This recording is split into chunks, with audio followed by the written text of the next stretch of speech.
వచ్చేసి చేపలు ఇలా ఎక్కువగా ఉన్నాయనుకోండి, ప్రతిరోజు ఈ చేపలు మొత్తాన్ని అయితే వాడకుండా కొన్ని చేపలు మాత్రం పక్కన పెట్టేస్తూ ఉంటాం కదా. కొన్నిసార్లు ఆ చేపలకు వచ్చే కవరు కానీ లేకపోతే కాగితంతో వచ్చే పౌచ్ కానీ పాడైపోయినప్పుడు ఇలా చిలుం పట్టేస్తుంది. అంటే ఇలా స్లోగా చేప మొత్తానికి కూడా చిలుం పట్టేసి కట్ అవ్వకుండా ఉంటుందన్నమాట. అలాంటి టైంలో మనం వాడకుండా పక్కన పెట్టేసిన చాకుని సిల్వర్ ఫాయిల్ అంటే ఫ్రంట్ వైపు మాత్రమే ఇలా సిల్వర్ ఫాయిల్ని చుట్టేసి పెట్టడం వల్ల చాకు అనేది తొందరగా పాడైపోకుండా ఉంటుంది. ఈ సిల్వర్ ఫాయిల్ ఎయిర్ టైట్గా ఉంటుంది కాబట్టి లోపల వాటర్ అనేది ఏం వెళ్ళకుండా చక్కగా మనకి సేఫ్గా ఉంచుతుంది అనమాట. తప్పకుండా ట్రై చేయండి.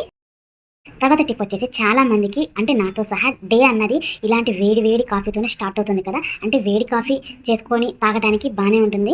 ఆ తర్వాత మరుసటి రోజు చూసుకుంటే మనం ఓపెన్ చేసుకున్న కాఫీ పౌడర్ డబ్బాలో ఉన్న కాఫీ పౌడర్ అనేది కొన్ని మనం వాడే వాటిని బట్టి గడ్డ కట్టిపోయి ఉంటుందన్నమాట. కొన్ని అయితే కొంచెం పొడిగానే ఉంటుంది, కొన్ని మాత్రం గడ్డ కట్టిపోయి ఉంటుంది కదా. అలా గడ్డ కట్టుకుపోకుండా ఉండటానికి యూజ్ అయ్యే టిప్ అనమాట.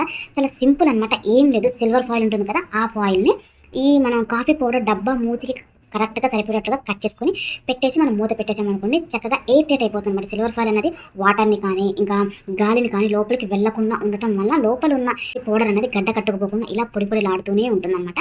తప్పకుండా ట్రై చేయండి. సో చూసారు కదా, ఈ వీడియోలో నేను షేర్ చేసిన టిప్స్ మన డైలీ లైఫ్లో తప్పకుండా యూజ్ అవుతూనే ఉంటాయి.